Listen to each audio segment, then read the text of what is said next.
See ya. Extreme. It's extreme.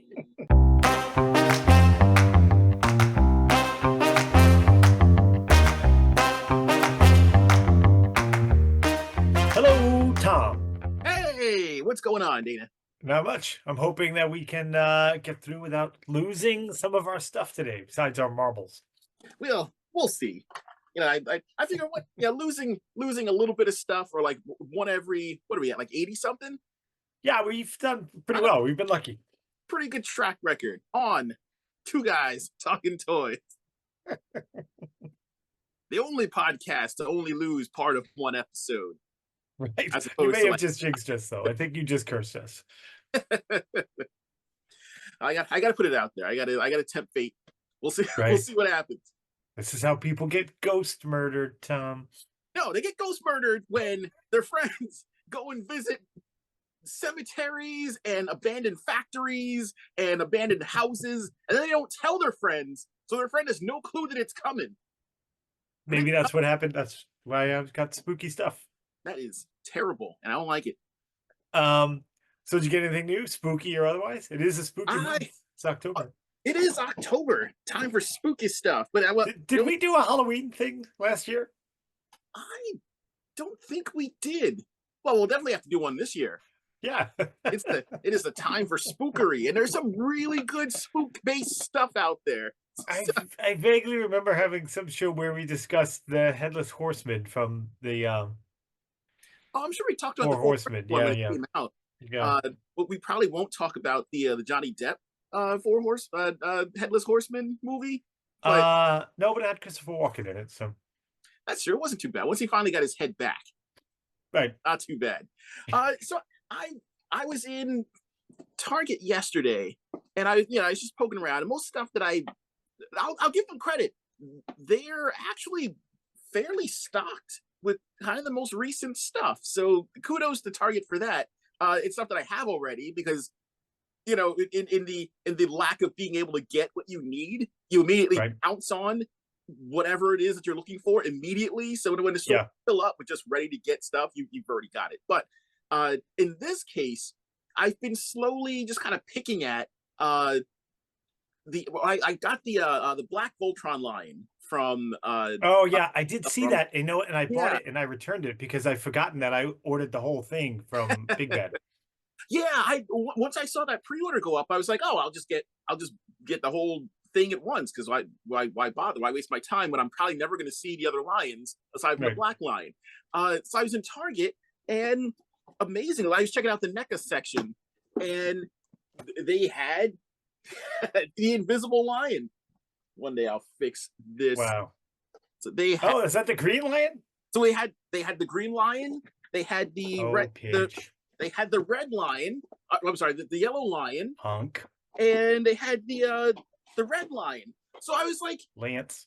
At first, my first thought was, oh, okay, well, they've only got 3. They've only got 3 of them. So if there's almost no point if I should just wait for the big bad one to come in stock, so I would get all of them in one shot. So, but if I did you get the black one or not? Yeah, I got the black one. Oh, so you're just missing the blue line.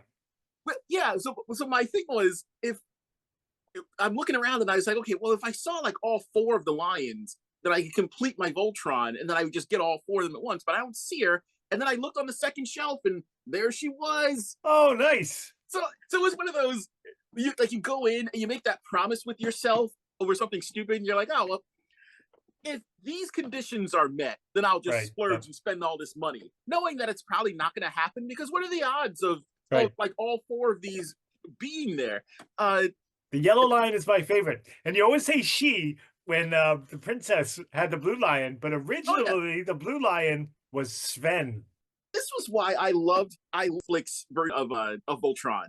Their interpretation of it, like their whole, and I've said this before, like I love that their approach was essentially, hey, remember how cool we remember Voltron being?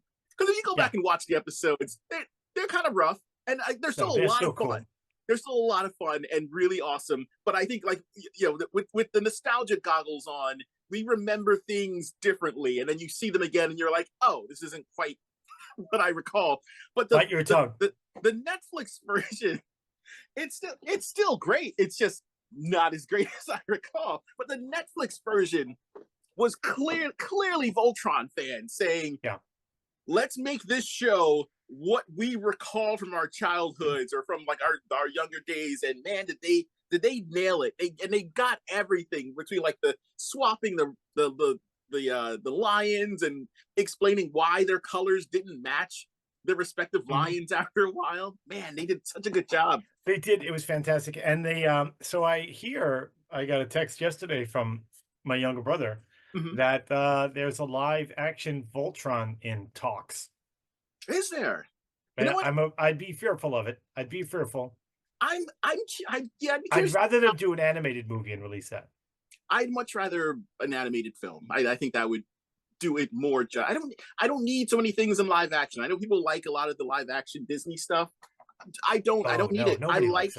I like stuff being animated. This is why I'm surprised we've never gotten like a fully animated Power Rangers movie or special, and like that is a series that completely lends itself to like, absolutely, and it would be much better than the live action, especially now after we got that Netflix series that you were just talking about that just went into everything from the science to the spiritual to the growth of those characters. But it took many episodes. So to do a story that well in 2 hours, impossible. I don't know how they would do it. Yeah, I remember around the time like season 4 of Voltron hit, I had to go back and rewatch some episodes from seasons 1 and 2 because they were referencing as far back as that, and so much time had passed that I had forgotten. I almost started rewatching it just last week. I was like, I need to rewatch this before they take it off. Oh, it's so good. It's so good. So also must maintain the streak of things that I received in the mail and don't recall what they are. But all right, I'm sending you a ridiculous like green screen thing so that you can have a solid background right behind you, and we'll still be able to see things. They'll be fine. They know what it is. We talk about it. Look, if not being able to see what I got is what's costing us views, I think we have bigger problems. Oh no, I don't think it is. But I don't get to see it. I want to see it. So today I actually have scissors to open this thing that I got. Wow. Moving on up. Moving up. And this, oh, holy cow. I've been looking forward to these. So this is the Black Heart wave of Marvelette. Well, I guess not the entire wave yet. But I hope the Black Heart is good because the last one we got was not so great. Yeah, he was way too gangly, way too lanky. And I honestly kind of feel like, well, I mean, I'll see once I assemble him. But I'm kind of curious. So I got the leg looks pretty beefy. These are four out of the wave of 6, and the other ones are in another box that are somewhere around here because I got them all around the same time. But I'm super stoked because Blackheart was one of my favorite characters, and I always wanted them to do more with him. And I can't believe that he got to be in the Ghost Rider movie and he sucked. That was horrible. But yeah, I was tempted by that line because they're so good. They are. Lilith was the one that I was most excited about because she's one of those characters I just never expected to get a figure ever. Yeah, that whole series right there. There's a lot of, aside from Moon Knight, but they're all pretty obscure. Yeah, I'm a little surprised that they actually pulled this off. Now they need to go deeper. Like of course, now that I've gotten one, it's not enough. I need, I want like the whole Spirits of Vengeance cluster. Yes. And I don't know why they haven't done those. Even now that they're doing the retro cards, like just do the retro ones. Give me a Build-A-Figure version of Vengeance because he's supposed to be massive. It would look really cool. It would complement Ghost Rider. Give us a repaint with his bike later that glows in the dark. Give me that, and give me more of all of those original Toy Biz ones glowed in the dark. Yeah, those were awesome. Give us a Zarathos. We haven't gotten him yet, but I want Lillian's Brood because I didn't think we were ever going to actually get her, but now give me like Skinner. The one that had like the cool Skinner was a great figure. He was awesome. Give me him like a dreadnought skeleton form. Give me what's the other one's name? Blackout, the vampire guy. I want all of them. So now this is great. This is a great start, and I really hope they keep this up. So that's my gets for this week. What have you gotten? I'm gonna try my attempt at Sergeant Rock again because last week we lost it.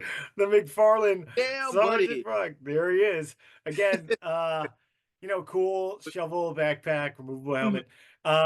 And DC's tradition of not giving guns, but I just saw they were doing, and this character should have a gun. I get it, Yeah, but this yeah. character he should have a gun. It's so Because strange. they're giving Jonah Hex his gun.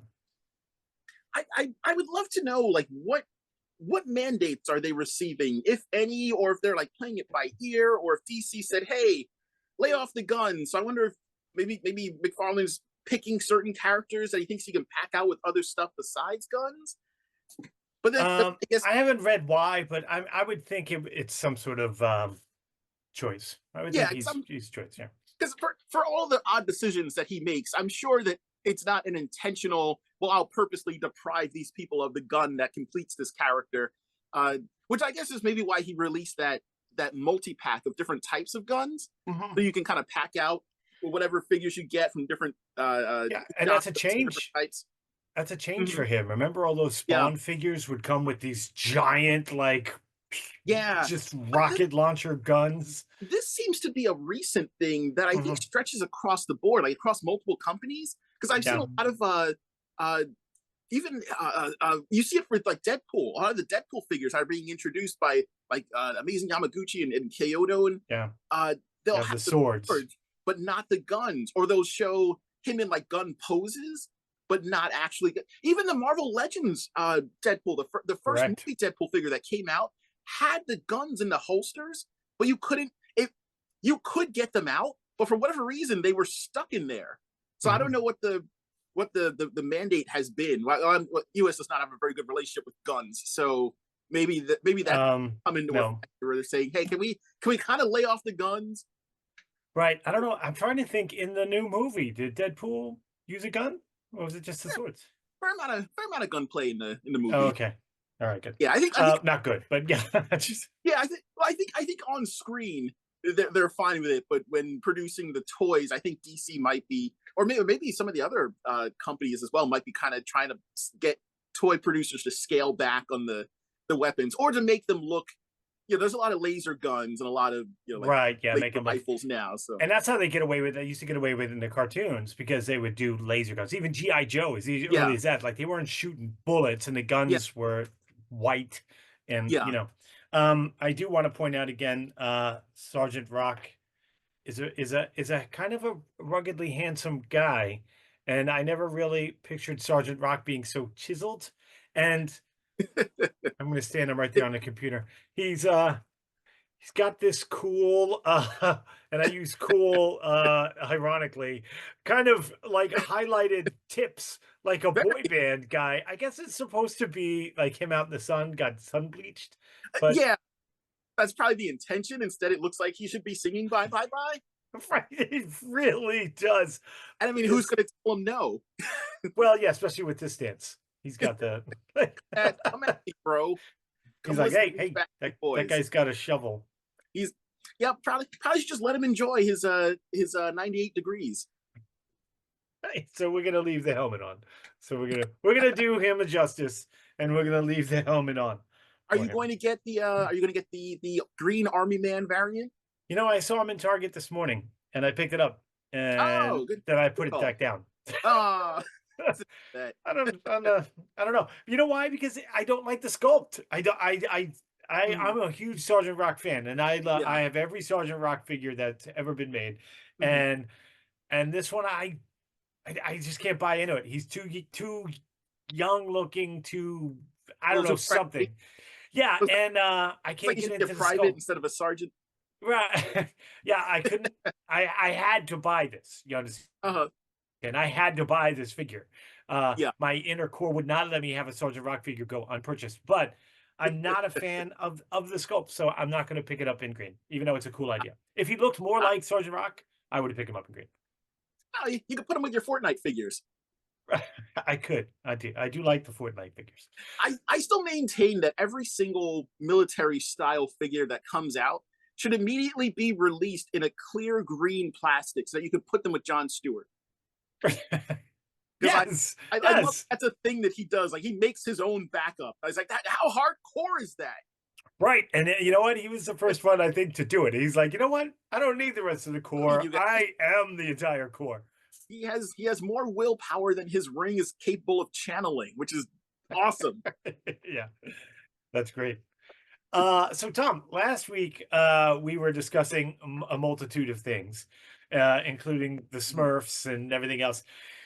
And we decided, thinking everybody thinks like the 80s are the golden age of cartoons, right? Because Mhm, they gave us He-Man and G.I. Joe and the Thundercats and so on and so forth. mhm. But the 90s, like, blew it out of the water with the number of great cartoons. I mean, just I what is it? We got the Rugrats, the Simpsons, Dexter's Laboratory. We got I Ed, Ed, and I've Eddie.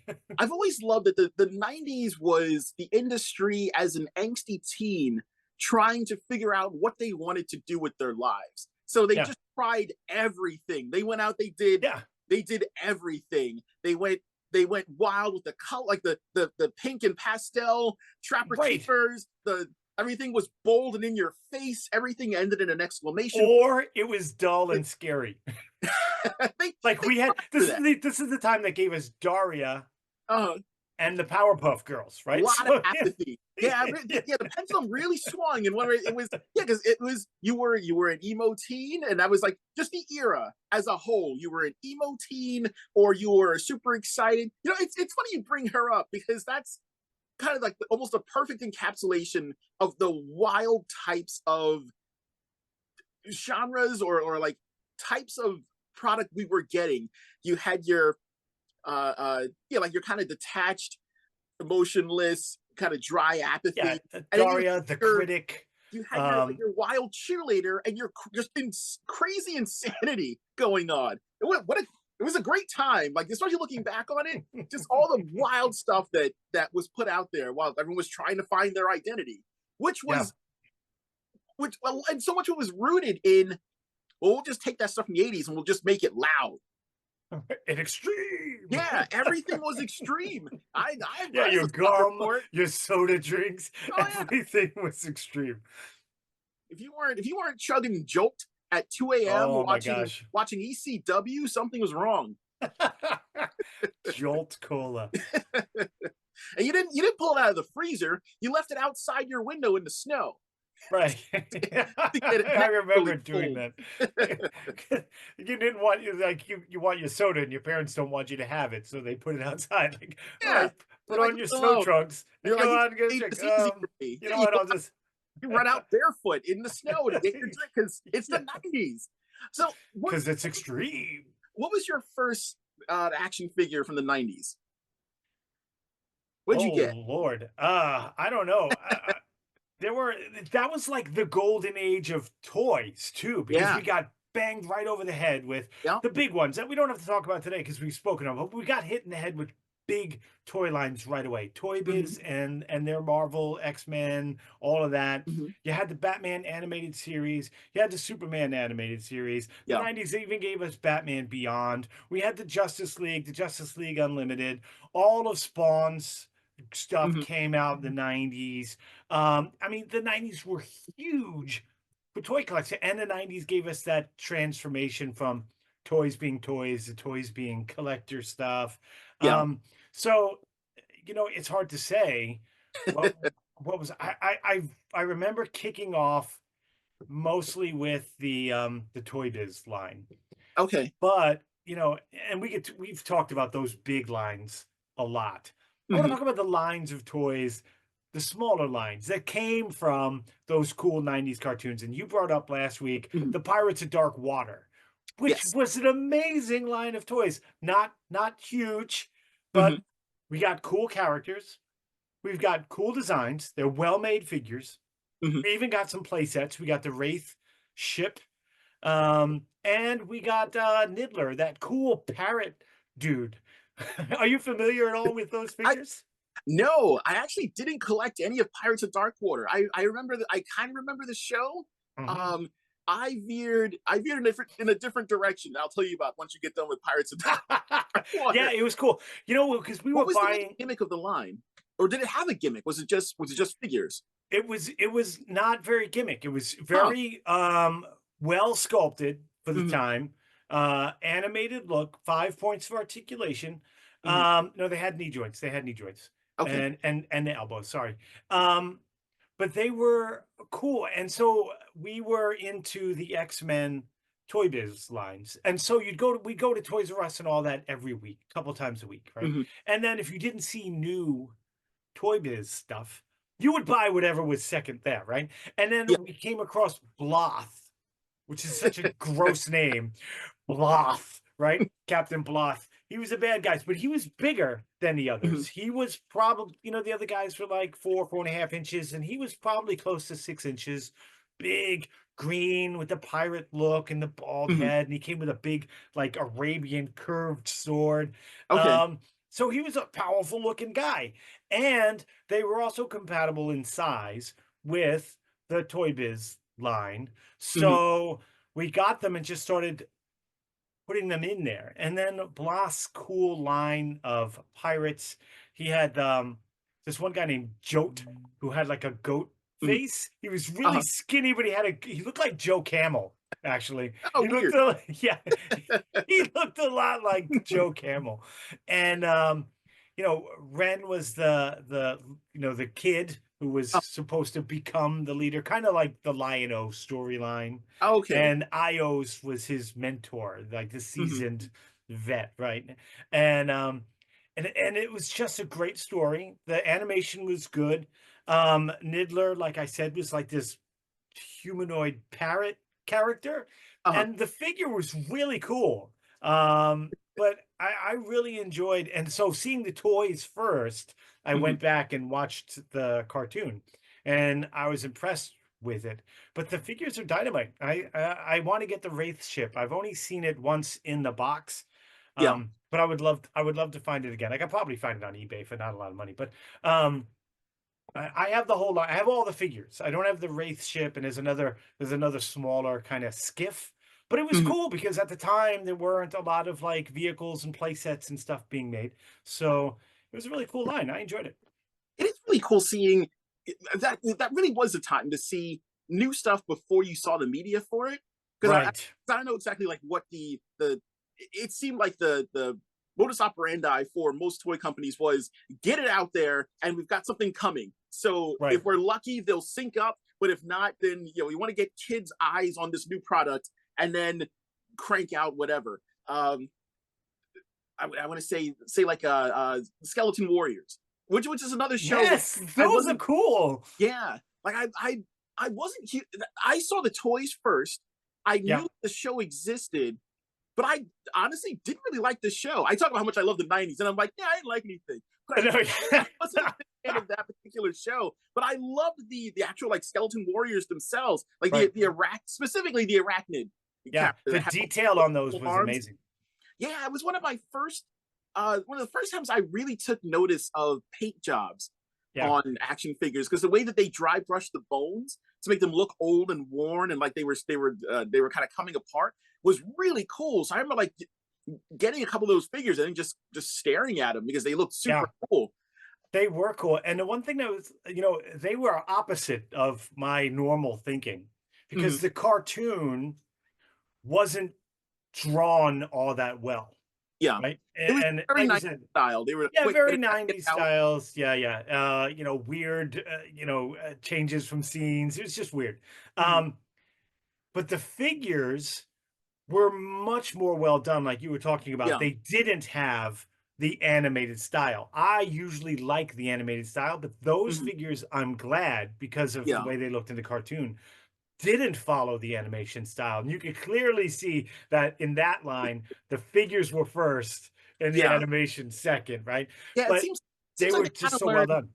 It seems like they learned their lesson from, say, like a Jason the Wheeled Warriors, where they were just like, Right, we just need a show, just get a show. Almost same thing with He-Man, where they're like, we just need a show, get the show out right. there first. And they didn't really, there wasn't a lot of correlation between the show and the figures. Like with He-Man, they looked like the figures. But I remember specifically with Jason the Wheeled Warriors, Yeah, Jason, the storyline didn't exist in the toys. yeah, like there was no Jason. Like the human characters you were connecting with in the show you couldn't get your hands on because the way that the timed rollout was, well, we just need something for these toys, and the company making the cartoon was just running with what they had. Like, we can't make a show about just talking vehicles, so we'll create human characters, which the toy company either didn't plan for or weren't able to Or didn't capitalize even on know about. before. Yeah. Yeah. Yeah.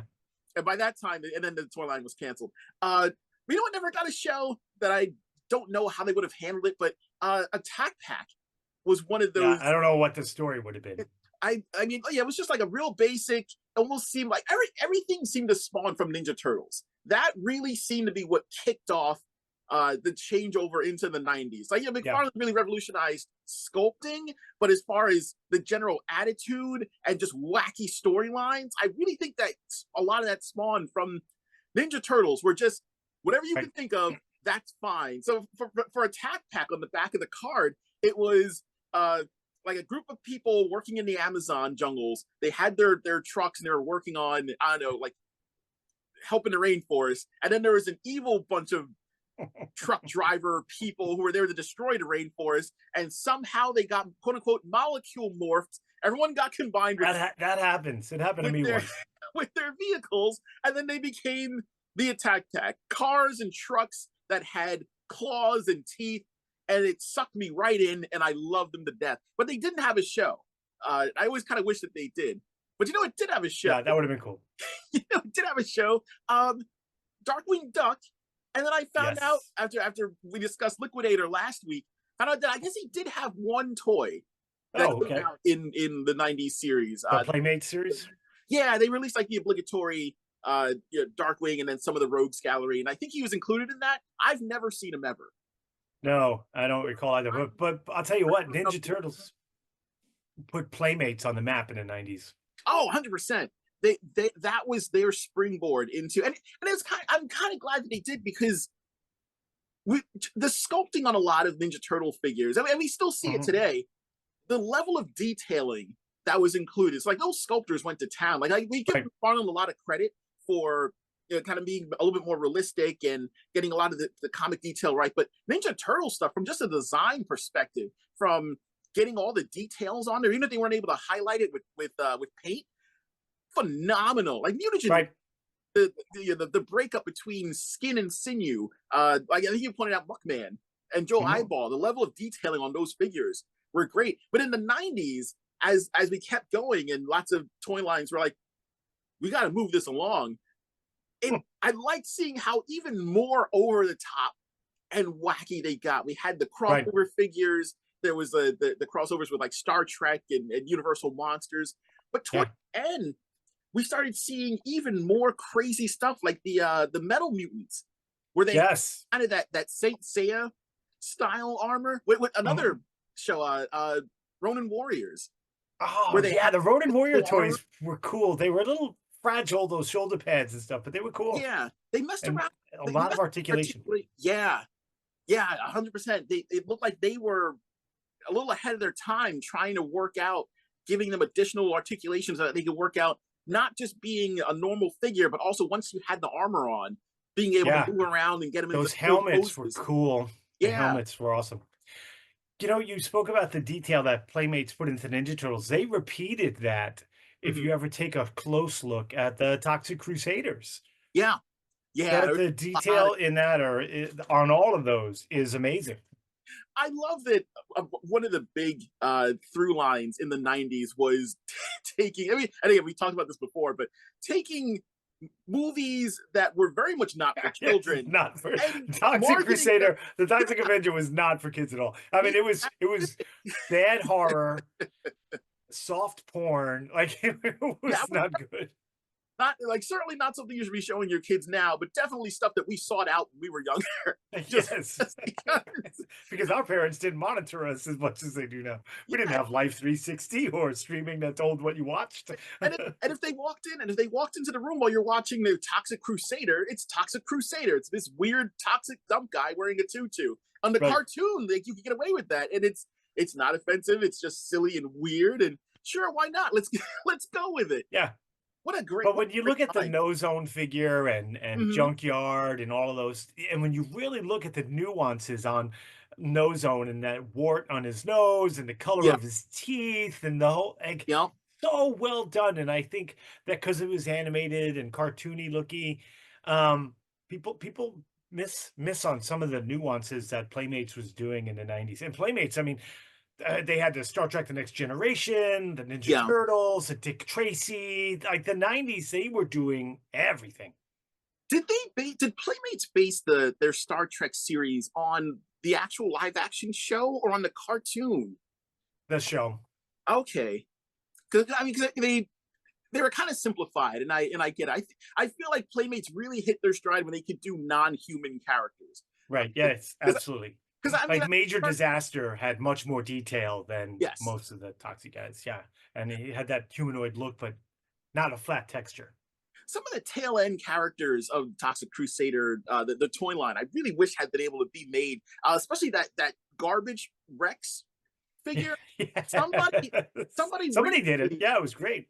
yeah. I was in a tight spot and I wound up having to cancel my I pre-order. did the That, same thing. but I really kind of want to go back and revisit it because he looks great and it's such a neat toy. And I love again like the 90s was already wild. They were already putting out crazy looking at like Transformers, when you get to that tail end kind of stuff, things that were unproduced, you're like, oh man, I really wish that had happened. But the stuff that we did get, it was interesting seeing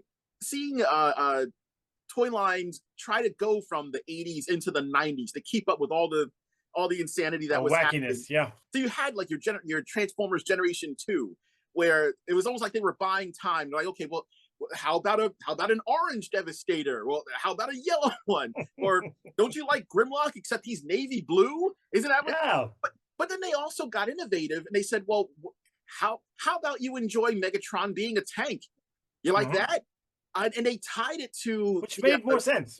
yeah, like I like the idea of Megatron as a tank. I know there's a lot of people who are just real stuck on him being a gun, and they really want a handgun, and they really want him to like violate all the safety protocols that we have in place. And it's people, it's And not that's what going to we were just happen. talking about. Yeah. You're not getting your gun, Megatron. He's not going to show up in the studio series. Stop it. You're getting a tank. But I like Mhm. that upgrade to him, and it made sense because they rolled it right into the comics because that was the comics boom. So if you could do something cool in the comics and then tie it to the toy line release, you were doing it right. And they did that with Megatron with all his wacky, weird Mhm. colors. We didn't get a gray tank Megatron, I think, until the 2000s.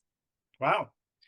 Um, you know another toy line I wish would get a reboot, and you'd think with the green movement doing what it is now that we would get more Captain Planet. Oh, 100%.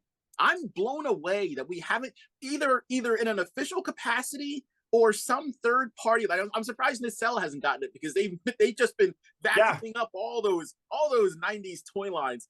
Uh, It was a that big deal when it came out. I think the original pilot, Captain Planet, was voiced by Tom Cruise, I was think, it? and Whoopi That's Goldberg was hilarious. Gaia. Yeah, it Mhm. was a big thing because he I do was remember her voice in Gaia. yeah, and you know Captain Planet had variants. Yes. There was an Arctic, a Firestorm. There was one Mhm, with armor, the mhm. pollution armor. There was a gold one, very McFarlane-esque. And my favorite one that I don't see anymore. There was a Thunder and Lightning one. He had Really? a bigger package and had some accessories, but That's it awesome. was I Thunder and Lightning Captain Planet. was the peg warmer of the series the kid that had heart.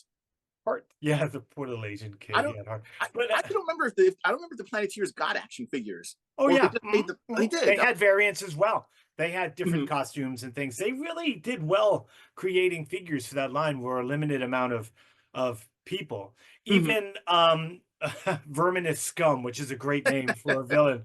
They released him with like a water gimmick, like he was Mhm. shooting, like he had a toxic tank on his back and he would Yeah. shoot water. It was essentially the same figure, maybe a little bit of a repaint, but had I the always water forget. feature. I Duke always, Nukem glowed in the dark. oh, he was. Dude, I always forget his name, but I Yeah. remember wanting that figure and I wasn't able to find him Oh, because I what a was starting to great look cool. figure with the mohawk, and he had that rock look like he was the Thing figure we always wanted, except Yeah. he was slim down. He was slimmer than the Thin, but Yeah, the he Hawaiian was shirt. a yeah, Who the was one he had the blue like unitard like a wrestler, and Mhm. then there was the Hawaiian shirt one. Um, Who made that toy? Was that also Playmates? no, Tiger Toys. Oh, okay. Tiger Toys. Yeah, And they did well. The someone bad absolutely guys. hold of that. What'd say? So someone absolutely needs to get a hold of that line. Yeah, yeah, and the bad guys had the best names like Hoggish Greedley and just great. I mean, Vermin is scum. I mean, how do you get a better name than that, right? Makes you wonder, did he name himself or was that just what he was called? He's like, I'm just gonna go with it because everyone's a jerk. When he was born and they're putting it on the birth certificate, they're like, name for the child, Vermin is scum, and they're like, all right. But he spelled scum with a K. So it's better than my brother, Monster Rat. Yeah, I would love a Captain Planet reboot. Just so good. Give us a and make Duke Nukem bigger. Give us a deluxe Captain Pollution. Yeah, with an evil surfboard and maybe like a translucent. Like and they had motorcycles too. They had the Eco Cycle and some other vehicles for the kids. Like there was a full on line. They did really well. It is absolutely something that needs to come back. I really am blown away that no like Super 7 or NECA or like I think almost any toy company that's cranking out stuff right now, Jazzwares, could do a really cool Captain Planet series. Right, because everything from the 80s came back, right? We got multiple He-Man lines. We got multiple Thundercats lines. And then now, in the last couple of years, we're getting the 90s stuff. We're getting Bucky O'Hare remade. We're getting Cowboys of Moo Mesa. We got the Street Sharks. We've got the Biker Mice from Mars, right? Those came back. I think Mad Balls was remade. Mad Balls pretty was recently. back. Yeah, the what were those ugly hand puppety things? Goblins, hobbles? Oh, the Boglins. Boglins, yeah. Did Boglins have a show? Oh, I don't know. I don't think they did. But all that's coming back, so it's just a matter of time before we get Captain Planet and the Pirates of Dark Water. Somebody's gonna get them. Yeah, we got the Tick. We got more Tick figures. That is true. A whole bunch of. I feel like a lot of different people got their hands on the Tick license. Yeah, and that's a property that has never fully, aside from like the initial toy line that came out, has never been fully kind of like remined for all of their characters. Like you've got the Tick, you've got Barry, but we like no one has redone Sea Urchin. No one has redone. No, I have most of the original line, but man, I would give my left arm for the long box heroes to do a dinosaur kneel. Oh yeah, like this tall. That would be amazing. It would be fantastic, right? Or even a simple. I want to say they redid the. Did they do the green version of the Tick, the one that came from Thrackle Throg? They did not. They did. So there's two of them here, the original and then the one with the tie. Yeah. But I just found off eBay the green one still in the package. It cost me like $4. It's in the box upstairs. I just got it. He was the last one I needed. He's the last one I needed. Did you get any of the SWAT cats? No, and I wish I did because the show was okay. Like the show was pretty good. Yeah. And the figures were such a limited run. Yeah. I never picked them up. And I don't know why. Like I saw them in the stores and I thought they were neato. Yeah. But I didn't buy them. And now because it was such a limited run, they're rather expensive to get one in good shape. But no, I didn't. But it was I like them. They're cool. You know what? There was so much being cranked out at the time. And it was a combination of, like you said, like let's update stuff from the 80s, but also we're getting into this new territory of video games being a thing. So we had like the Earthworm Jim Earthworm Jim show, and then the toy line came out. I'm amazed that Battletoads didn't get. They had a cartoon. I mean, I think it was like a one-shot special, but everyone remembered the video game. I don't know how well the one-shot cartoon did, but that also seemed like just right for toy line. I can't believe we didn't get anything until DNA Toys started making them. Still that guy. Yeah. Like in good size, like good articulation, good material, huge stuff. And Earthworm Jim got a redo. We've got new Earthworm Jim toys. Yeah. I'm very impressed with the quality and the make and the sculpting on those. No, I'm just looking behind me. You know what else we got in the 90s? Space Ghost, Coast to Coast. Right. That wasn't like mid 90s. I have I have the clear one. I have the ghost Yeah. version of him, of course. But yeah, that was, man, what And a Harvey Birdman, lawyer. did they make figures? I want to say they make figures for like Bracken Moltar and Zorak, or did they hold off on making those? The Harvey Birdman? No, Moltar and like Zorak. Oh yeah, And they made them for this line. They made them. Okay. Yeah, yeah. It was one of those. It was, I guess it was almost kind of bittersweet because if you really loved the original show and wanted figures from the original show, you kind of weren't going to get those. You were only going to get what you got on. I remember my heart sinking and then finding joy in Space Ghost Coast to Coast, because I was a big fan of Space Ghost forever, you know, from the Hanna-Barbera TV show. And it had been forever. We had no Space Ghost stuff. And then Cartoon Network was like, oh, we've got a new Space Ghost show. And I was like, oh my God, this is awesome. And then I put it on and I was like, what the hell is this? This isn't Space Ghost. But then I couldn't stop laughing, so it became a thing. I loved it immediately because I was only vaguely aware of Space Ghost. Like, I kind of knew of him, and then seeing him, I think the first one I saw was him interviewing Rob Zombie, and it was and he was freaking out, and it was great. But I'm glad, you know, for whatever reason given, I'm glad that is what it took to get new toys made. Right. Yeah. At least the toys looked like Space Ghost. So no matter what, you know, the origin was, it was a Space Ghost toy. It's interesting to see how, I guess going back to how some toy lines were trying to make that jump from 80s to 90s and do something completely new. And one of the best examples I can think of is when Transformers made the jump from Generation 1, they did Generation 2, and then they started Beast Wars. And that's a battle that's still being fought today between truck. I tuned out. There's a whole tuned out of Beast Wars. Truck not monkey battle that Transformer fans are going through even today, where you had the and I was guilty of it. As soon as I saw Optimus Primal, and I was like, what is happening? I had that reaction. Same as the Space Ghost. I was like, nope, I'm out. It grew on me because the show wasn't bad. It was a different type of story. You know, a different setting, different timeline. But once we got to season 2, it really picked up, and they introduced the toy line itself, like characters that didn't appear in the show, were really well done. It was really impressive. Like I remember getting the toys and not really caring for the show because it was something interesting, was something a little bit different. Yeah, they really went. I mean, they took a big swing on that. I mean, that was a big, bold swing, and it paid off. Yeah, and some of it worked, some of it didn't. And then season 2 introduced Fusors, and they had me.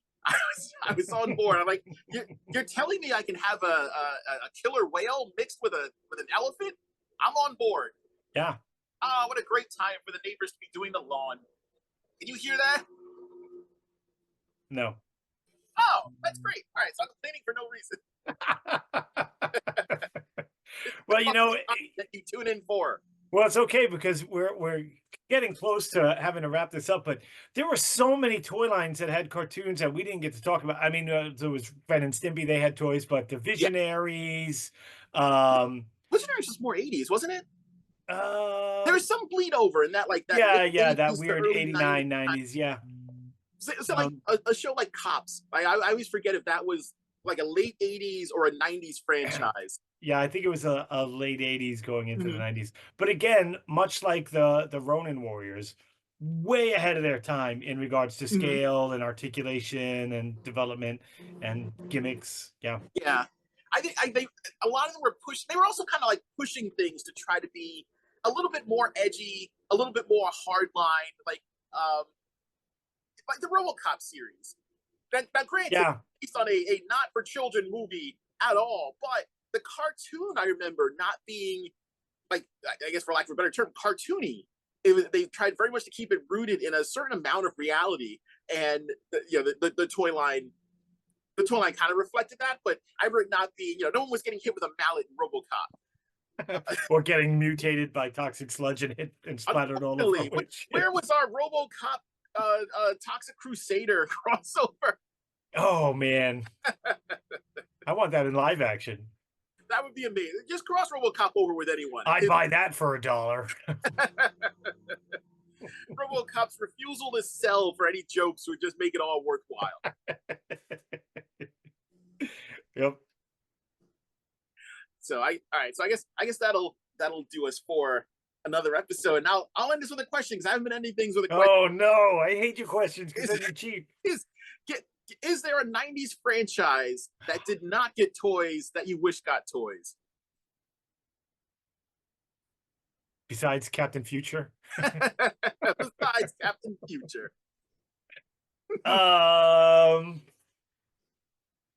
That's a hard, because everything in the 90s got a toy. I mean, I don't even think I can think of one that didn't get a toy. We even just recently got Daria toys. So, gosh, I don't have an answer for you, Tom. So I'm not sure if my answer will be cheating or not. Because South Park got toys. Let me look at my cartoon list from the 90s. This is... All right, well, while you're looking that up, because Tailspin got toys, Tasmania got toys. Yeah. Darkwing Duck got toys. I don't think DuckTales got toys. I think they got a they did. Game. They did. They did, yeah. Because we got Launchpad and Scrooge. Yeah, they got toys. That's impressive. No Gizmo Duck though. No, oh no, I don't know if there was a Gizmo Duck. There might have been. Not that I recall. Yeah, I'm going through this. Everyone had a toy at some point. I know it. Freakazoid. Oh, good answer. Yeah, I don't think there were any Freakazoid toys. No, I want a Freakazoid. Of all the franchises, you'd think that would have been one that they absolutely would have given one to. You had like the Batman animated series voice cast all over it. Yes.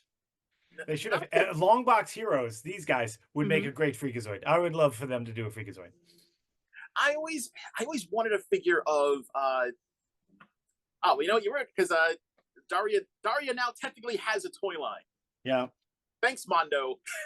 I appreciate even Bobby's World had toys. Like everybody got toys. Bobby's World? Bobby's World. It was Howie Mandel had this. It was a comic routine that he did in one of his stand-ups about a little boy named Bobby, and then he got a cartoon. Getting toys. Yeah, they were little things. That is impressive. Did Life of Louie get any toys? No. Wow. All right. Well, I think that'll bring us to it. Oh my gosh, we didn't talk about Gargoyles or Reboot. Well, why don't we extend this to a part 2 where we'll have more toys and hopefully less lawn cutting on my end, and we'll continue the conversation next week. But for this week, thank you for joining us on another episode of Two Guys Talking Toys. I hope that you've enjoyed it. Subscribe to the channel, like the channel, tell your friends, ask them all about their 90s preferences. You can get a hold of us on Twitter at Two Guys Talking Toys. That is the number 2, no G after the talking. Same thing for the Gmail. Our Instagram is 2G Talking Toys. Take care, everybody.